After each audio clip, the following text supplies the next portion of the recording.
یہ بھی ہمارا بڑا سوشل فنکشن ہے، بہت بڑا، اور اس میں فضول خرچیاں ہو رہی ہیں، حرام کی کمائی ہوئی کمائی جو ہے وہ پانی کی طرح بہائی جاتی ہے۔ ابھی مجھے ایک صاحب نے بتایا کہ ممبئی میں 2 شادیاں ہوئی ہیں مسلمانوں میں، ایک میں 1.5 کروڑ روپیہ خرچ ہوا، ایک میں 80 لاکھ خرچ ہوا۔ ہم نے وہاں اصلاحی تحریک شروع کی، ضیاء الحق صاحب نے بھی کوشش کی تھی، آرڈیننس پاس کیا تھا، لیکن یہ چیزیں قانون سے نہیں۔ آپ کہیں کہ کسی دعوت میں 50 سے زیادہ مہمان نہیں آئیں گے، وہ 100 آ گئے تو زیادہ سے زیادہ یہ ہوگا پولیس والوں کو رشوت کا کھاتا کھل گیا، جو یہ پیسے لے جائیے صاحب۔ کبھی کبھی وہ پکی پکائی دیگیں لے جا کے اپنے تھانے میں بیٹھ کے کھاتے تھے، لیکن قانون سے نہیں بدلتا مزاج۔ ہم نے کیا طے کیا؟ دیکھو یہ ہے چٹان کی بنیاد۔ آپ کو بڑی اونچی بلڈنگ بنانی ہو تو دیکھنا پڑتا ہے چٹان نیچے بنیاد زمین کیسی ہے۔ تو بنیاد کیا ہے؟ آپ سادگی کرو، سادگی کرو، سادگی کرو، یہ تو بے معنی ہے بالکل، اس لیے کہ غریب کی سادگی کچھ اور ہے، امیر کی سادگی کچھ اور ہے، سادگی کے ایک معنی تو نہیں ہے۔ لہذا کوئی جو ہے راک فاؤنڈیشن وہ تلاش کی جائے، وہ ہم نے کی تلاش۔ جو تقریب حضور سے صحابہ سے ثابت ہے ضرور کرو، ضرور کرو، ضرور کرو، عضوا علیہا بالنواجذ، اپنے دانتوں سے پکڑ لو اس کو۔ اور جو تقریب ثابت نہیں حضور سے اور صحابہ سے، یقیناً یہ کہیں باہر سے آئی ہے، یا تو ہمارا خاندانی پس منظر جو ہے، اکثر تو ہندوؤں سے مسلمان ہوئے، وہ سادات ہوں، صدیقی ہوں، فاروقی ہوں، عثمانی ہوں، وہی ہیں نا جو باہر سے آئے تھے، باقی تو اکثریت یہیں سے، وہ اپنا ہندوانہ پس منظر لے کر آئے۔ تو جس کا ثبوت صحابہ کے دور میں نہیں، وہ یقیناً باہر سے آئی ہوئی چیز ہے، اس میں پھر سادگی نہیں، اس میں کمی نہیں، جڑ سے کاٹو اس کو۔ اس بنیاد پر ہم نے 5 فیصلے کیے، ذرا سن لیجئے آپ بھی، اگر آپ کوئی سوشل ورک کرنا چاہیں اس کو عام کریں۔ نمبر 1، نکاح مسجد میں۔ حدیث موجود ہے، ترمذی شریف کی روایت، اعلنوا ھذا النکاح واجعلوہ فی المساجد، نکاح کا اعلان عام کیا کرو، مسجدوں میں منعقد کیا کرو۔ میں حیران ہوتا ہوں کیوں نہیں علماء کرام نے اس کی طرف توجہ دلائی۔ حدیث ہے، ہاں میں مانتا ہوں ان کا کہنا یہ ہے کہ یہ یہاں جو امر ہے کہ مسجد میں منعقد کرو، یہ امر وجوب کے لیے نہیں ہے، استحباب کے لیے، مستحب ہے یہ کہ مسجد میں۔ تو بھائی مستحب کیوں چھوڑ رہے ہو تم؟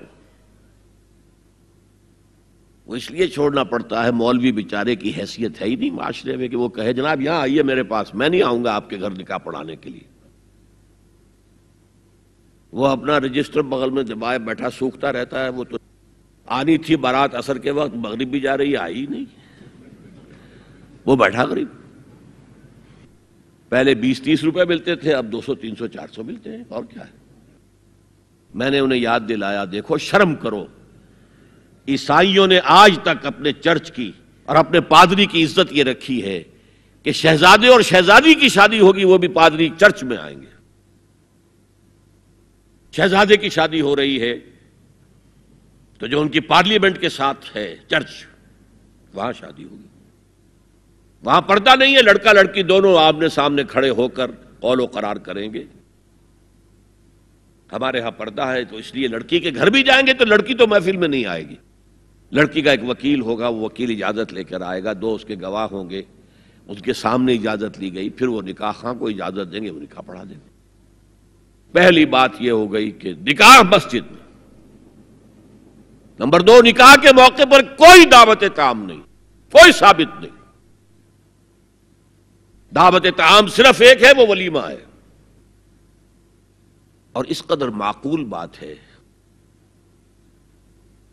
سب باپ اپنے سینوں پر ہاتھ رکھ کر سوچیں اور میری بات سنیں، کیا بیٹی کو گھر سے رخصت کرنے کا وقت جو ہے وہ خوشی کا وقت ہوتا ہے؟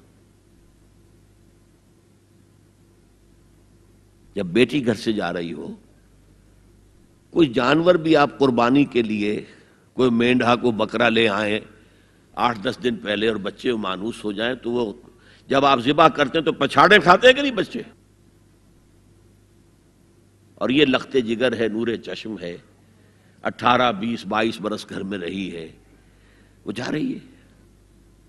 خوشی نہیں ہے وہاں، صرف یہ ہوتا ہے اے سائی آف ریلیف کہ ایک ذمہ داری کا بوجھ تھا، اللہ نے آج پورا کرا دیا، اتروا دیا بوجھ. پھر بھی اندیشہ ہوتا ہے، پتہ نہیں مزاج ملے نہ ملے، نئے ماحول میں جا رہی ہے، وہاں جا کر ایڈجسٹ ہو یا نہ ہو، اندیشے پھر بھی ہوتے ہیں ذہن کے اندر. تو ان سے مرغ پلاؤ کھانا اور متنجن کھانا کوئی معقول بات نہیں ہے. معقول بات کیا ہے؟ لڑکا، اس کا گھر آباد ہوا ہے، وہ ولیمہ کرے، اس پر باقاعدہ احادیث اولبو ولو بشاتن، ولیمہ ضرور کرو چاہے ایک ہی بکری ہو تمہارے پاس، ذبح کرو، کاٹو، کھلاؤ گوشت اپنے دوستوں کو، احباب کو. یہاں تک کہا کہ بے طعام الولیمہ، برا کھانا ہے ولیمے کا کہ اس میں غریبوں کو نہیں بلایا جاتا. ظاہر بات ہے مسلی کھلانے کے لیے تو ولیمہ نہیں ہوتا، اپنے احباب کو، دوستوں کو بلایا جاتا ہے. پھر بھی میں تم سے کہتا ہوں کہ جسے ولیمے کے لیے بلایا جائے وہ اگر نہیں جائے گا تو اللہ اور اس کے رسول کے حکم کی نافرمانی کرے. تو جس رسول نے اتنی تفصیل سے حکم دیا ہو ایک دعوت کا، وہ دوسری دعوت میں بھی خیر ہوتا نہ بیان کرتا. جب نکاح مسجد میں اور کوئی دعوت طعام نہیں تو بارات کا تصور، خلاص. بارات کس بلا کا نام ہے؟ قرآن میں تو کوئی ذکر ہی نہیں، عربی میں یہ لفظ ہی نہیں. اجتماع طرفین مسجد میں ہوا، نکاح ہوا. لڑکی کو، حضرت فاطمہ کو رضی اللہ تعالی عنہا، کچھ خواتین جا کر چھوڑ آئی تھی اس حجرے میں جو ایک انصاری صحابی نے حضرت علی کو دیا تھا. ان کا تو کوئی گھر بھی نہیں تھا. کوئی حضرت علی آئے ہوں اور آ کر وداع کرا کے لے کے گئے ہوں، کچھ بھی نہیں. چوتھی چیز، جہیز کا کوئی تصور اسلام میں نہیں.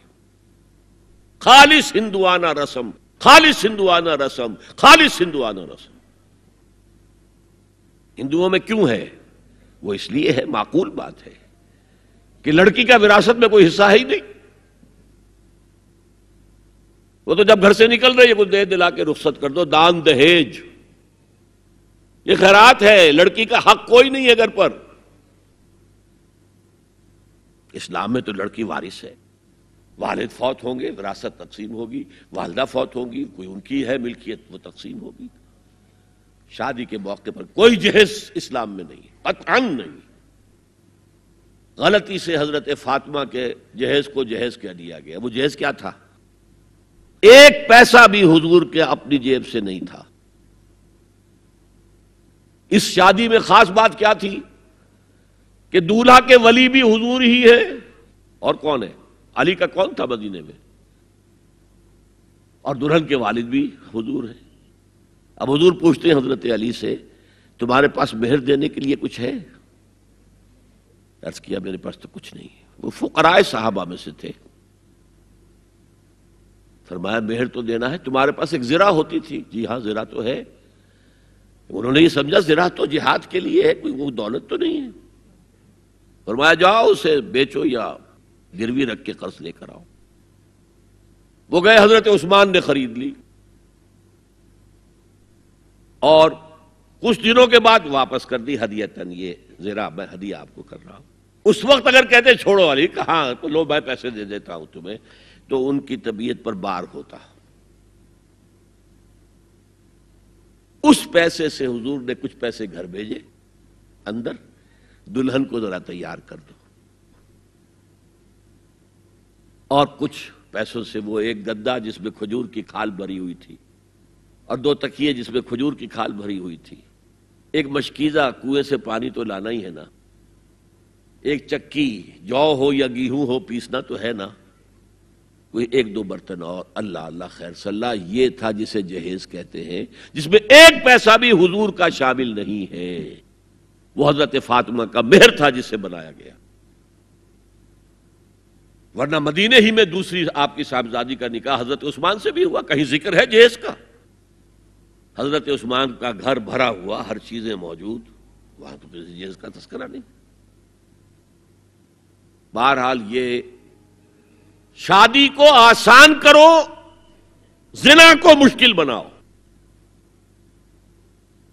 یہاں شادی کے لیے 9 من تیل ہوگا تو رادھا ناچے گی، ورنہ یہ کہ بڑی ہو رہی ہے، عمر ہو رہی ہے، سب کچھ ہو رہا ہے، لیکن کچھ تقاضے تو ہے نا، آخر کچھ تو کرنا ہوتا ہے نا، آخر کچھ نہ کچھ لوگوں کو تو کھانا کھلانا ہی ہوتا ہے نا، بارات تو آخر آئے گی ہی نا، کچھ نہ کچھ تو دینا ہی ہوگا، کچھ جوڑے کپڑے، کچھ یہ. اسلام کا فلسفہ جو میں نے 4-5 باتیں آپ کو بتا، فلسفہ یہ ہے کہ لڑکی کے باپ پر 1 پیسے کا بوجھ نہیں. اس نے لڑکی پال پوس کے تمہارے حوالے کر دیا، اب اور کیا چاہتے ہو تم؟ سارا مرد آزماں مرد آفرین، مرد کو چیلنج دیا ہے، تم مرد ہو، مہر تم دو گے. اور سب سے بڑھ کر کیا ہو رہا ہے آج کل بھی ہوتا ہے، وہ ہمارے ایک کچھ کام ہوتے ہیں اسلامی، وہ بھی ہے کچھ وہی ہندوانہ پس منظر. نکاح کی محفل میں چھوارے کون لے کے آتا ہے جی؟ لڑکے والے. اور پلاؤ کن سے کھاتے ہیں بھائی؟ جس وہ تمہیں مرغ پلاؤ کھلا رہا ہے وہ چھوارے نہیں بانٹ سکتا تھا؟ یہ ہے اسلام اور غیر اسلام کا امتزاج. چھوارے لڑکے والے لے کر آئیں گے اور پھر دعوت اڑائیں گے لڑکی والوں کی طرف سے. هي الحلقات تحفظني بآيات من القرآن، هي الحلقات تملأني بحب المصطفى العدنان، هي الحلقات تحفظني